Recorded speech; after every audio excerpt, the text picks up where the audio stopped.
Welcome, everybody, to Write Out Loud, a podcast about writing, authorship, storytelling, creativity, and all of those arts that we hold so dear.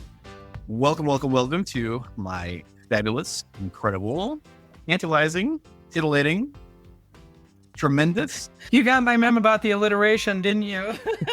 alliteration and new adjectives. New adjectives. Man, someday I'm going to buy you a thesaurus just to highlight all the words you want to use. Yes. We'll find some fun ones. I'm more excited because we have a very special guest with us this evening, and that is author Michael Fedor. Michael, welcome to the show. Yes, welcome. Thank you so much for having me. Absolutely. So just in case you weren't aware, again, as I said, Michael is an author, and he has a book that has been out called What It Takes to Kill a Bull Moose. And it is a political thriller that is set in the not too distant future. Michael, tell us a little bit more about you and just about your book. Yeah, absolutely. Well, thanks for having me on, guys. This is just a thrilling experience to get on and talk to you guys and your listeners too about not only the craft of writing my first full-length novel, but what the heck is it about? And who would want to read a political thriller in 2024? I actually started writing this book 20 years ago when I was teaching English in Pennsylvania in a high school. It was right after 9/11, presidential campaign of 2004. I was teaching a lot of Ray Bradbury and found myself kind of writing my own book of sorts, grievances. And, I wrote a 100,000 word novel, gave it to a colleague to help me work on the editing of it. And I got to tell you, it wasn't very good. And it got put in a drawer. It was an ambition, but it was there yet. And, a decade passed, some things happened in my life. I changed careers. I went to work in politics. I worked on campaigns. I worked for local candidates, governor candidates, presidential campaigns. And I came back to Drury in 2016 because, some aspects of the book were coming true. This campaign where people didn't candidates and it was, things were pulling the nation apart.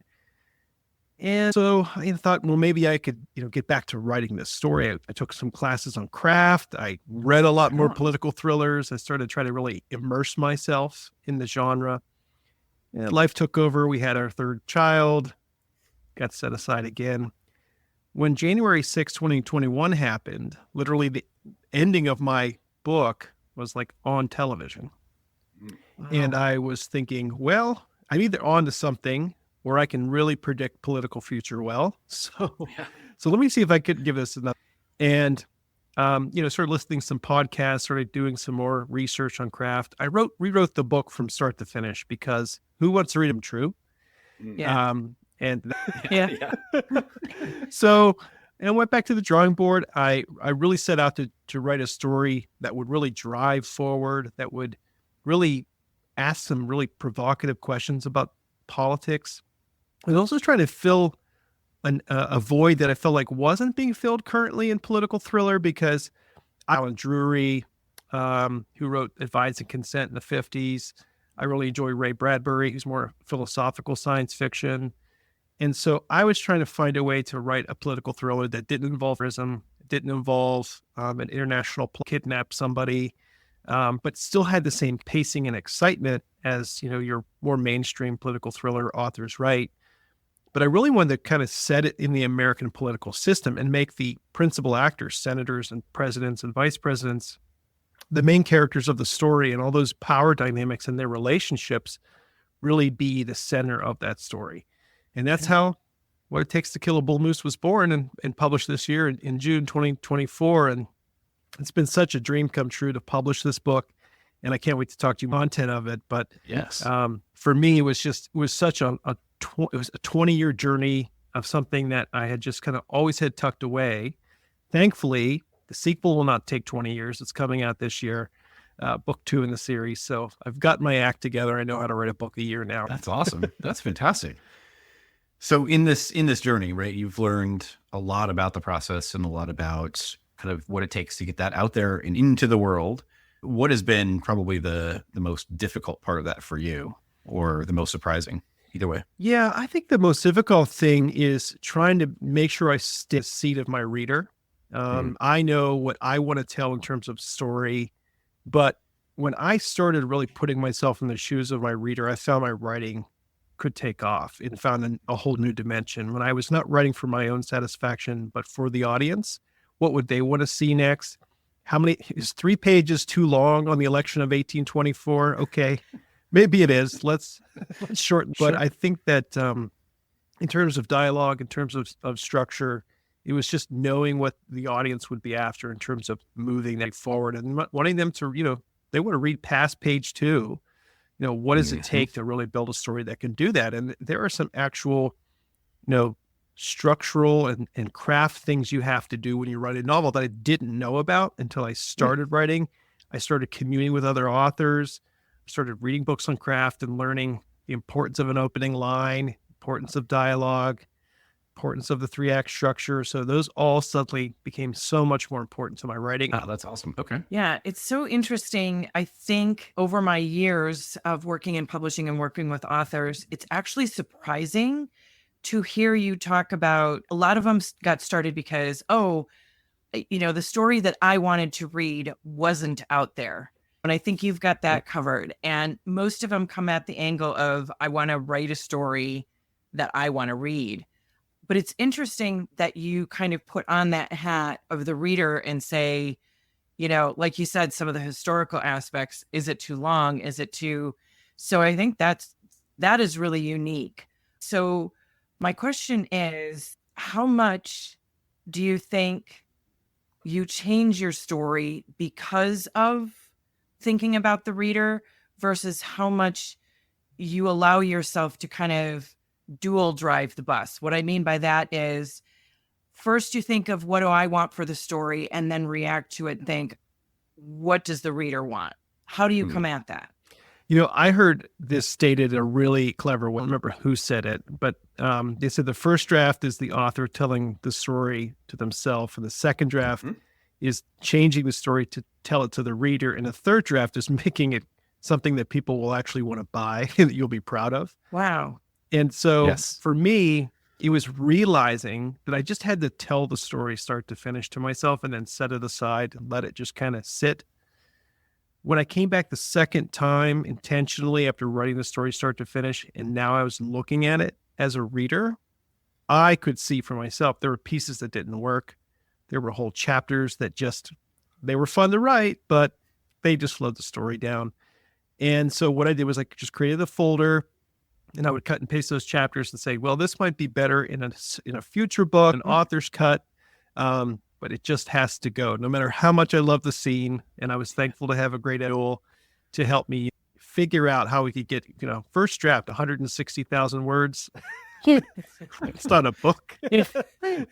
That's the Lord of the Rings. Yeah, I was just going to say that's epic fantasy.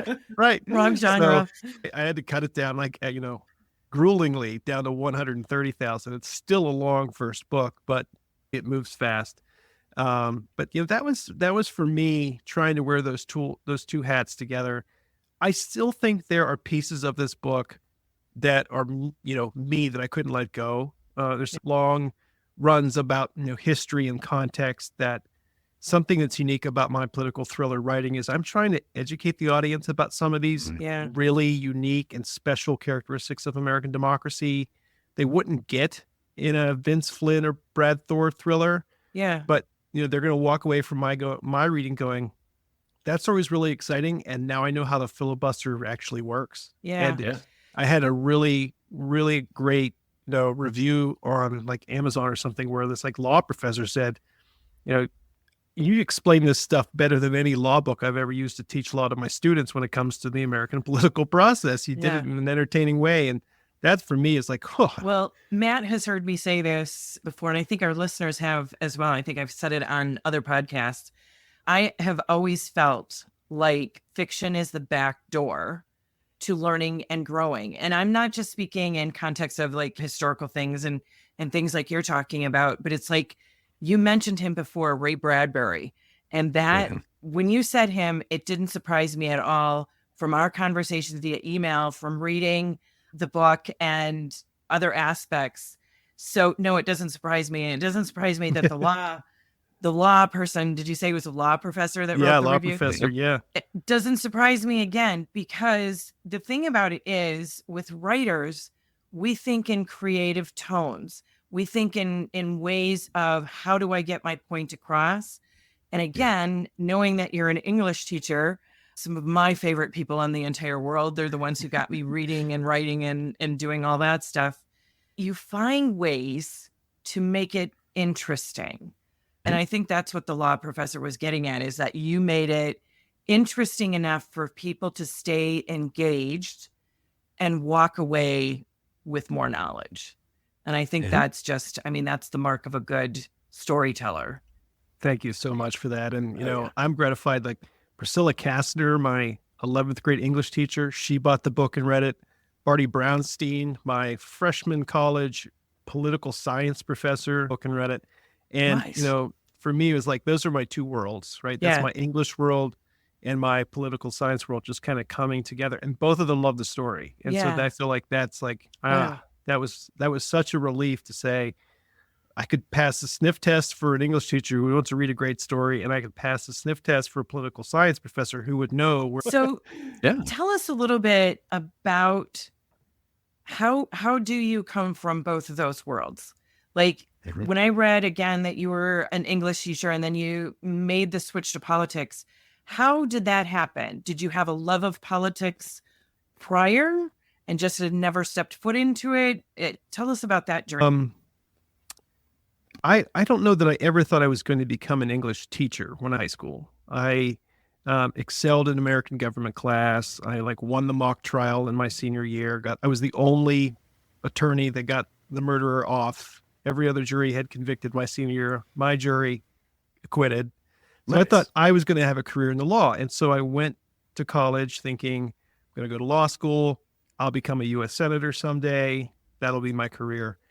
When I got to college and I studied in the legislative behaviors class, it was like a mock Senate class. I studied a certain senator who had done nothing but go to law school and then got elected. No life experience.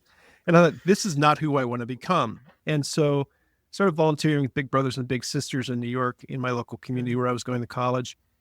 And I really had a lot of resonance with working with young people and said, maybe there is a career for me in this, and took a social foundations of education class, and I was hooked. Everything that I did about in terms of media literacy and, socioeconomic differences in communities because of education structure was there. So changed my major, went to college to become an English teacher and got super involved in the class. And at the same time, there were major changes in education law happening. And so my first year was about the art of teaching. And by my third year, it was about standardized test preparation. And it changed so much in 3 years. Mm-hmm. And I was very active in my teachers union. I was very active politically and said, I can't stay in this classroom and continue to shout at the ocean while I'm watching kids who are, 11th grade being told they're not going to pass because they can't pass the standardized test. That's just not the world I want to live in. I've got to change things. And so I got involved in the AFL-CIO and left teaching and got involved in politics, and the rest is history, as they say. Wow. But for me, teaching has always been that common thread of kind of who I am. Even when I was organizing people, I was, flips and a marker, teaching people how to frame a message, how to knock on a door, how to move a voter. Those teaching skills were so, I was maybe not the best sentence teachers, but I certainly, I taught 10th, 11th, and 12th grade literature high school, and I taught everything from, the modern novel to the First Amendment as dissent literature, looking at original text as text. I taught, as you heard, Bradbury. I taught Shakespeare. So I had that kind of background in terms of literature that just always made me excited about the power of words. And I think that came through when I was working in politics. I was always very focused on what was our message? What were we saying that inspired people? Maybe that's where I feel like things are lacking now, is kind of losing a little bit of that inspiration that we maybe had years ago, because some of the art of it all has been replaced with the science of this many votes to win this state to win. And I feel like we're kind of missing our moment right now. And some of what we talk about in the book is just people need to feel inspiration. They need to feel hope. And without it, when it becomes just a means to an end for power seekers, and that is a really terrible future we don't want to. Yeah, so that actually brings up a really interesting question in terms of during this political time. How do you find readers that are interested in reading about political thriller when we're living kind of in terms of political thriller? How do you do that? And it's not easy. When I committed to publishing and finishing this book, the world was way different 12 months ago. Right. And, the election that we are having now is not the election I thought we would have at the time. And in some ways, I thought 2024 would be the perfect time to release an exciting political story, because election 2024 was going to be this boring rematch between two candidates who had already squared off for the presidency 4 years ago. And I thought people would be looking for a necessary distraction. And so I wrote this fantastical futuristic story of a presidential election in the year 2044. And then pieces of the story have been coming true, and it has become this fantastical thriller, crazy election where pieces of my story have come to life in the past 12 months. And so it's been tough. And so when I talk to people about the book, I tend to open with, this book is set in the future, and it's set in a time where things are perhaps worse than they are now, but there's a reason to have hope, because there suddenly emerges a candidate who's willing to take on the system and reform it once and for all. But the only way he can do it is by resurrecting a piece of history, the 1912 Bull Moose Party, in order to do it. And usually one of those things, corruption, Bull Moose Party, history, is enough to like, ooh, there's a hook for those super political fans dig in. Yeah. But, for every one of those, there's people who are like, I've had enough of politics. I really don't want to read another political story right now. And I respect that. It's cool. A 400-page book about a presidential election, you really got to be excited about something as it relates to the dynamics, the hope of it. Or I say to people, hey, you watch The Diplomat, you watch The West Wing, Manchurian Candidate, All the President's Men. These are the types of things. It's interesting that you say The West Wing as an example, because I heard a little nugget in chapter 8, the Dr. Josiah Bartlett Center. And I was like, oh. Like, you had my attention, especially in that moment. I'm like, oh, there are definitely West Wing Easter eggs in this story. I love that. I love it a lot, actually. But it's interesting because I found myself, as I was going through the book and I'm listening to it in the audiobook version, and I'm like, there were just so many pieces that popped out that I hadn't known. That I literally did not know the Bull Moose Party existed. Had no clue. I didn't never either. heard about it. So there was a lot of those nuggets that you were able to impart in the story, right? Which is right along with everything we've been saying. So I'm just here to tell you, mission accomplished. Thank you. I really, really, really enjoyed the story. And I can't wait to continue. I cannot wait to see what comes next. So that's so gratifying. Yeah. And one of my favorite nonfiction, Candace Millard, and she's got 3 books that I've absolutely loved. Like the biographical, like story type nonfiction, where she's like telling you about someone's life. It almost reads like a novel, but it's all factually based. It takes 4 or 5 years to write a book because she's doing all this research. Wow. And the book that really got it for me was that really kind of got me back on this path to writing this book was her book, 2 books, Destiny of the Republic, about the 1881 assassination of President Garfield, which connects back to the Curse of Tippecanoe, which plays a role in my book, and her book River of Doubt. And the reason that book triggered it for me was River of Doubt's about Teddy Roosevelt. After he loses the 1912 election as the Bull Moose nominee, he totally believed he was going to win that election. There's something that happened that really stole it from him. He kind of loses his sense of direction. He's like, I don't know who I am anymore. I don't know what I want to do. He thought for sure he was destined to be president still. And so he goes on this Amazon safari, this river float, to find the source of the Amazon. Really dies. He almost doesn't come out of that. He does discover a new tributary or river they end up calling the Roosevelt River. So like in Brazil, there's the Roosevelt River because he just helped to discover it. It was such a fascinating story. And so there's a thread between that and Jackson Piper, the main character of What It Takes to Kill a Bull Moose, who has suffered a national defeat and is kind of like, doesn't know who he is anymore, escapes to Colorado, thinks he's going to hit reset on his life. And he's just not fulfilled in what he's doing.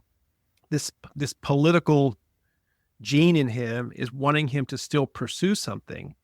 And this opportunity to try to stop a stolen election kind of emerges, falls in his lap. And he has to decide if he's going to do this. And like Teddy Roosevelt's journey, this may kill Jackson. So he's got to figure out, is this worth it? Is this truly what he's called to do?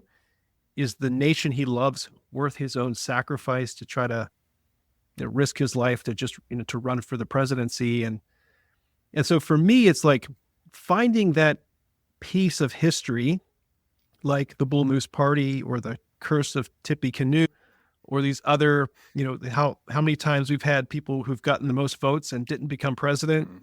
Yeah. Like how many, those little pieces kind of all come together to make What It Takes to Kill a Bull Moose. And I think that's what makes it special, is it's walking this line between a little bit of historical stuff filtering in, as well as a lot of fantastical science fiction. And, Z.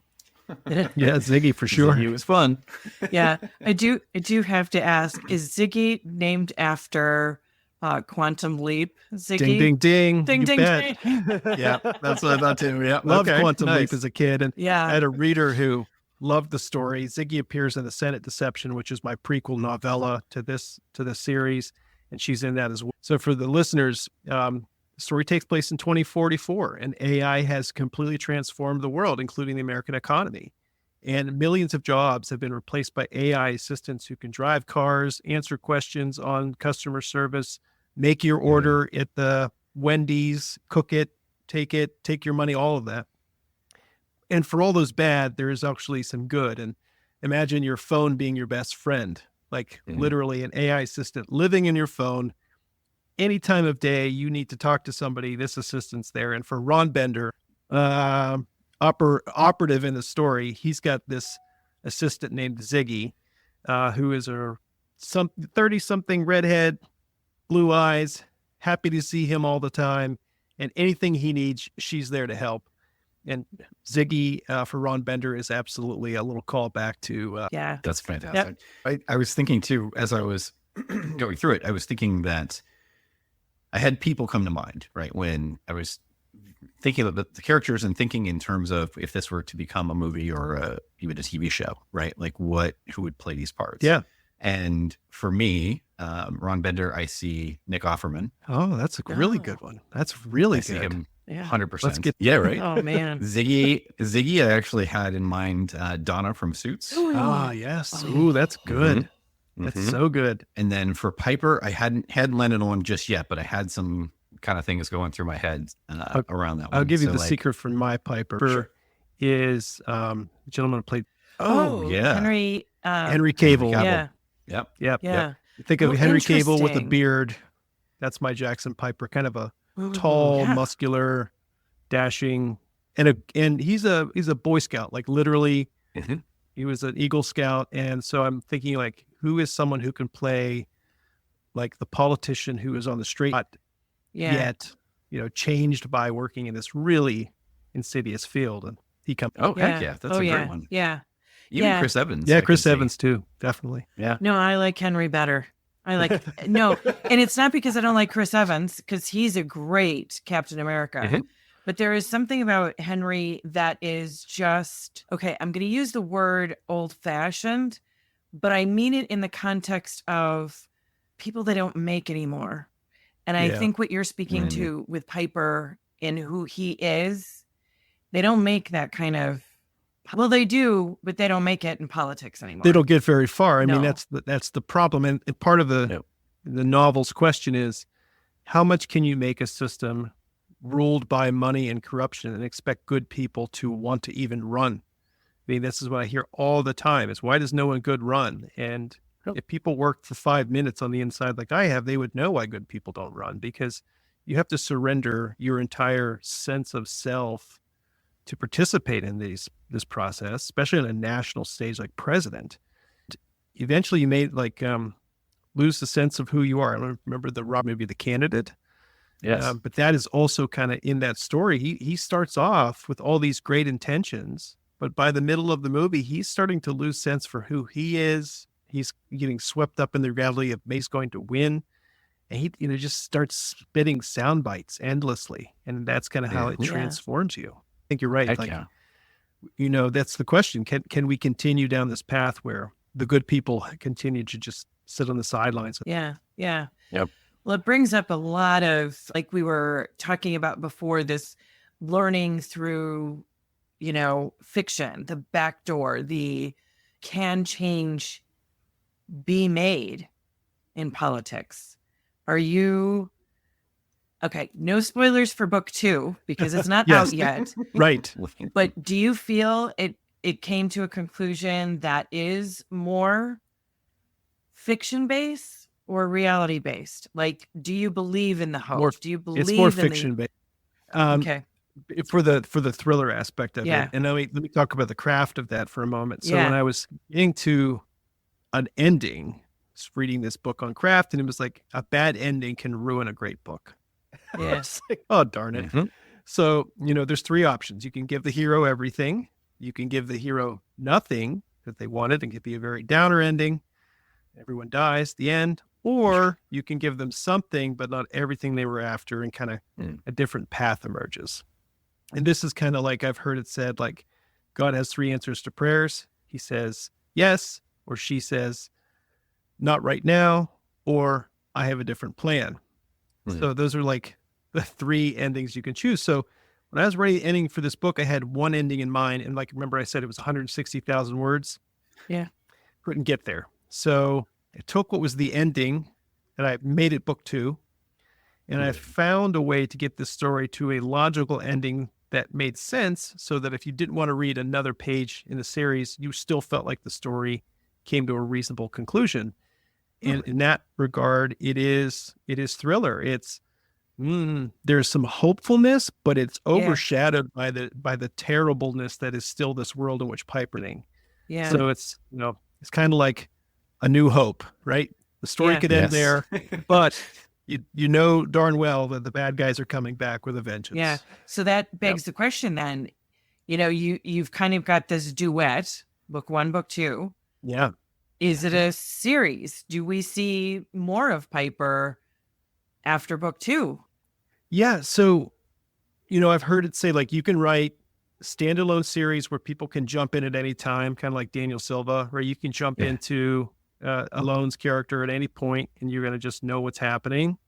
And other type of these series where like the Hunger Games, you kind of have to know what has happened in the previous book.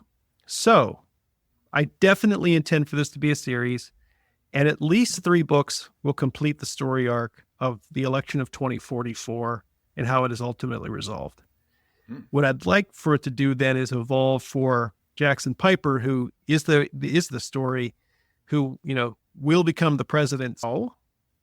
And then maybe get into a series where he's just situations of, legislation or international intrigue, helping, the Senate or something like that. So that's my intention, is to see if I can get this story to a logical conclusion by the end of book 3, and then see if I can go more of a situational series going forward, because there are a lot of characters in my book. You will discover that for good or bad. And So the opportunity, I think, book 5 in the series could be Lawrence, kind of meet in Act 2, in What It Takes to Kill a Bull Moose, who is kind of like Brie Larson, right? She's the governor of Texas. She's a maverick. Her party, not too sure about her. She carries a 6-shooter on her hip to deal with the legislature. It's a little, it's not ordinary, but she is so fun to write and so fun to read that I thought, boy, she could have her own story at some point. What's really cool about her is when you get later in the story, for the longest time, I believed that Jackson Piper was the reincarnation in the story of the Teddy Roosevelt, of the Bull Moose. But the more I wrote Valerie, the more I was like, no, she's the Teddy Roosevelt. She is this Rough Rider, this romantic, this, believes in everything and in hope. And if anything, she's the one who's bringing the Teddy Roosevelt to the Bull Moose party in the series. And that was, when I came across that realization, it was, that's amazing. And to be able to know, one of the things, especially in romance, that I do see this happen quite often is that secondary characters tend to kind of take over, and you kind of know, okay, the next story is about them. But it's interesting to hear you talk about it in such a way that it was like, she stayed secondary, but man, she has potential for the future book. So how, as a writer, how do you determine who gets front of stage? Is it plot? Who's going to get me there? Is it character in that, oh, I feel really connected to this person and they're going to take me through? Walk us through your process there. I'm a pantser, right? So I'm writing by the seat of my pants. I have an outline for the story, where it's going to start, where it's going to end, and what are some of the major parts in the middle. But I'm sitting down with a blank page, and I'm writing the chapter, and it's just going to come to me as I go, and I see where it takes. And there was a commitment early on in the story that Piper is my anchor in this story. He is the protagonist. And I really want him to survive this and see through it, no matter how much I might start to fall in love with the Valerie character or Ziggy or Bender. Somehow Piper has to still emerge in the reader's mind as their favorite and the hero they're cheering for.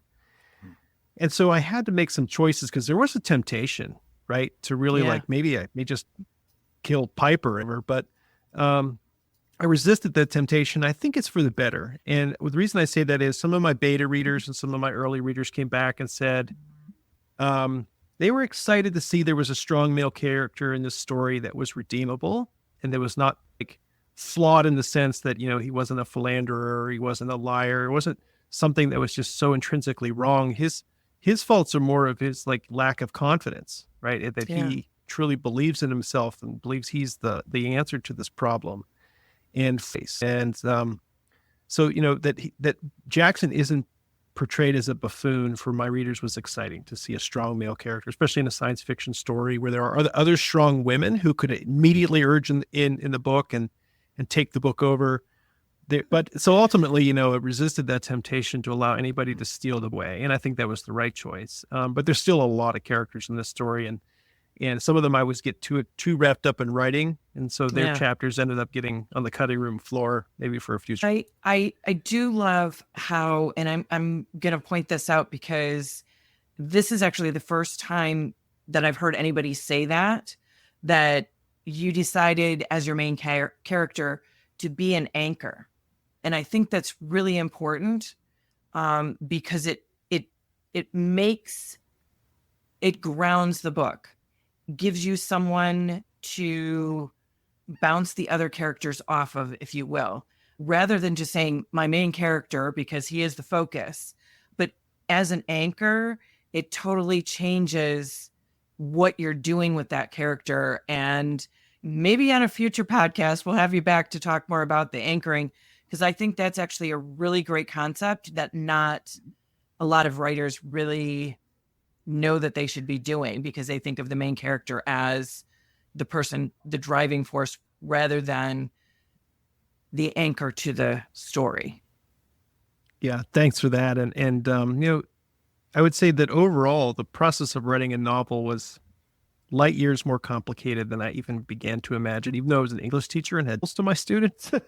It wasn't until I actually sat down to try to do this first, trying to keep track of multiple storylines, like keeping a Bible of my story about what the character's name was, what color their eyes were, so that I wouldn't forget those details later. Sure. Thank goodness for the search tool.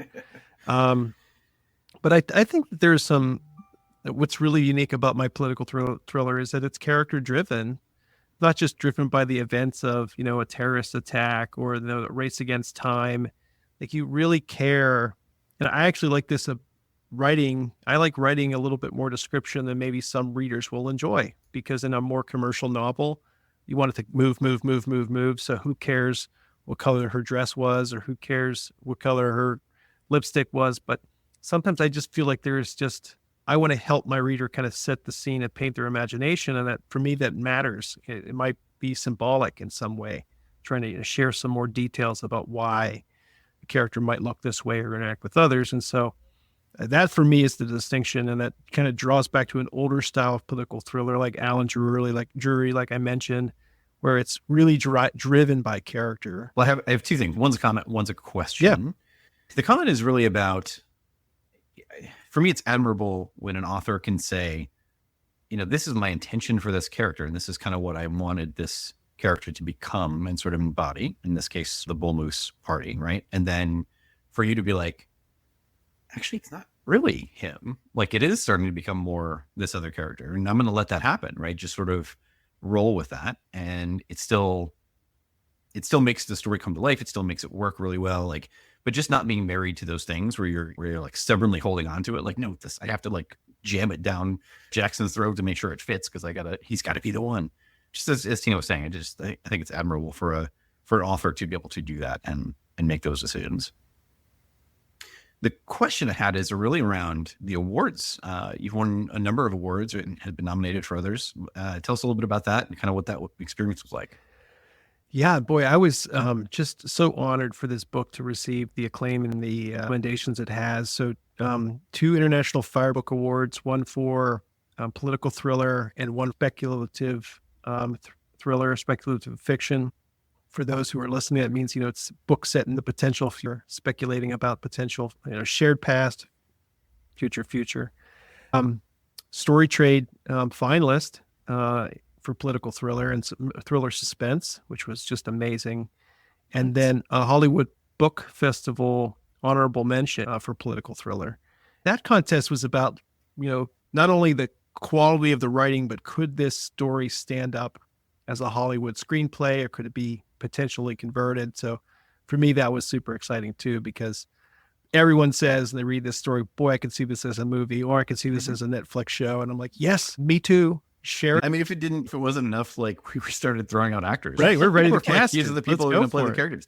I mean, I even had in mind, and I don't know, I'm blanking on the name, but Reese, I think, was her name. Reese Tolson. Kind of, yeah, like okay, that's good. Whew, I thought I messed it up. No, but for Reese, I thought Kathy Bates. Yeah, that's a great choice. Would be perfect for that role. Yeah.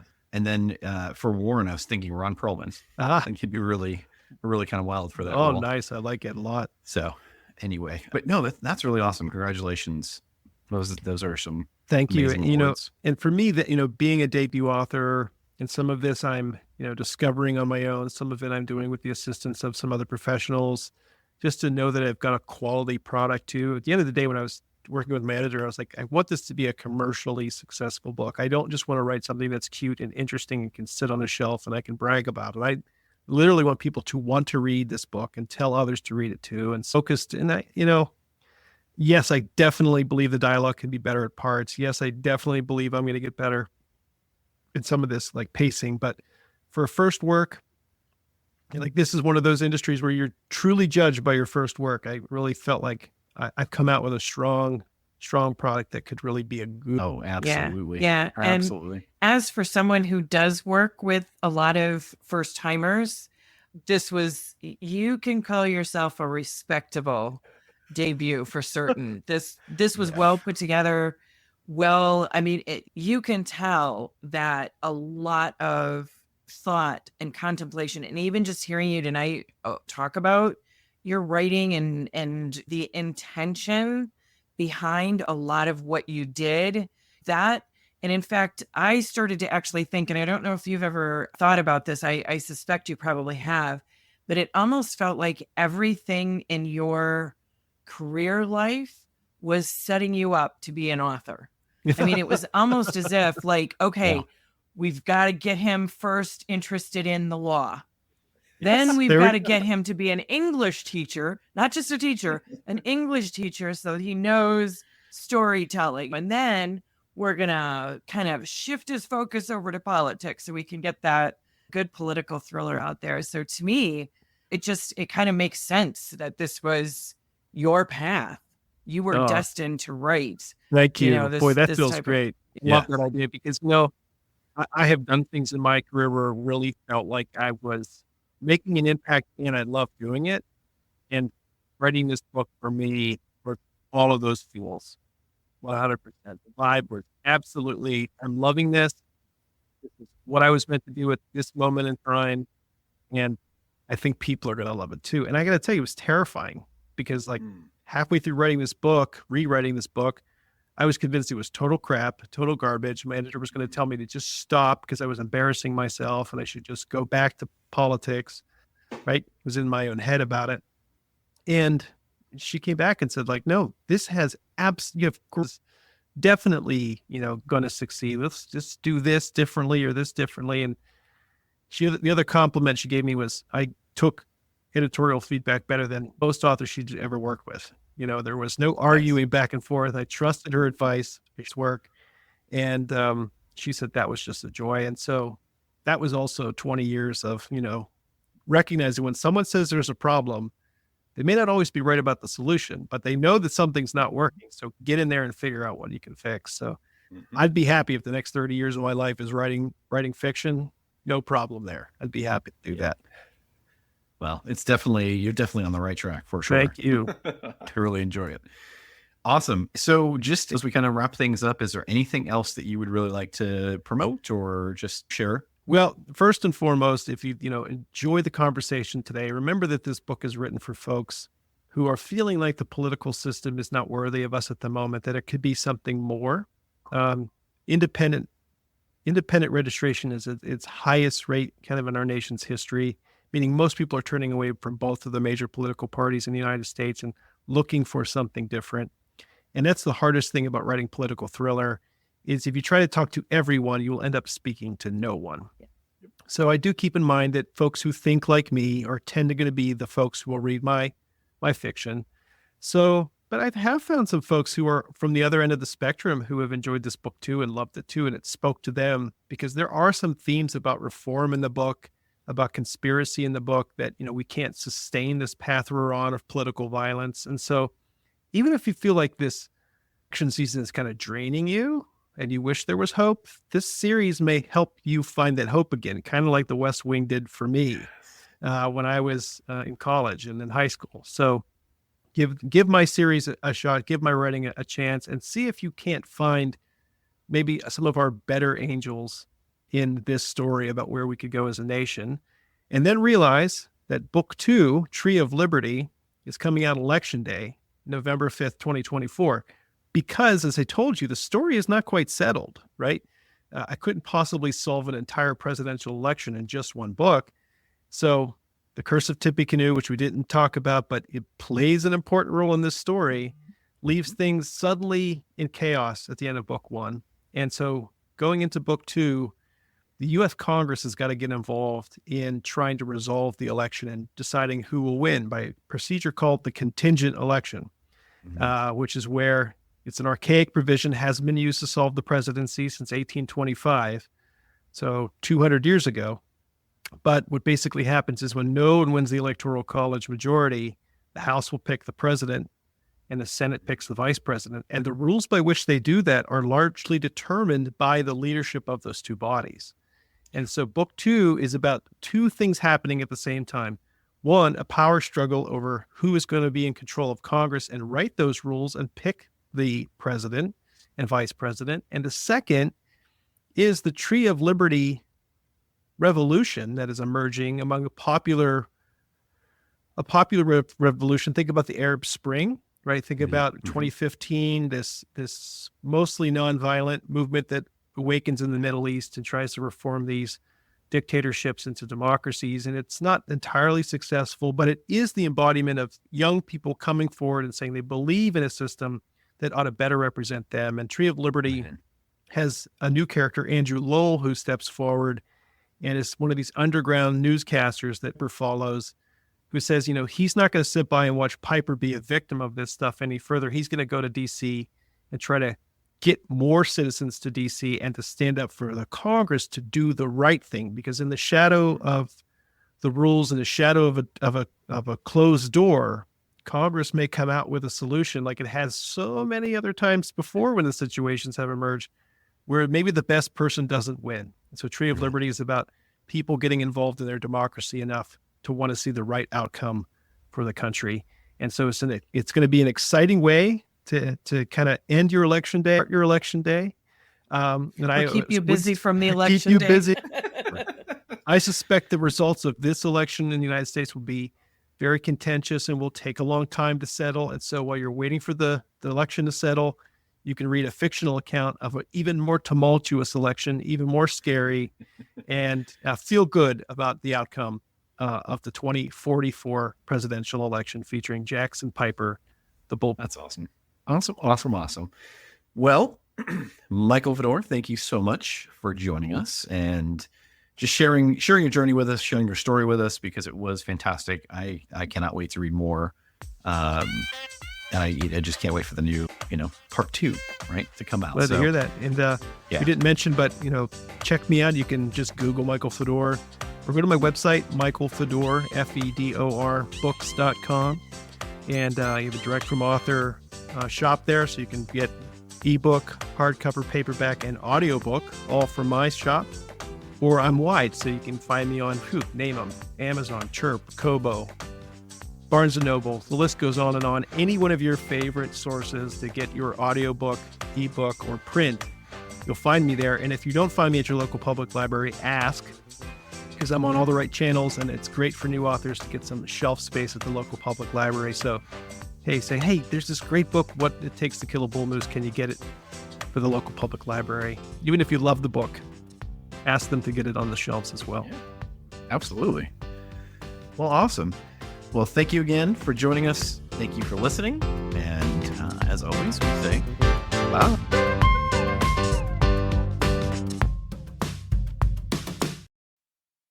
Hey, thanks so much for listening to the podcast.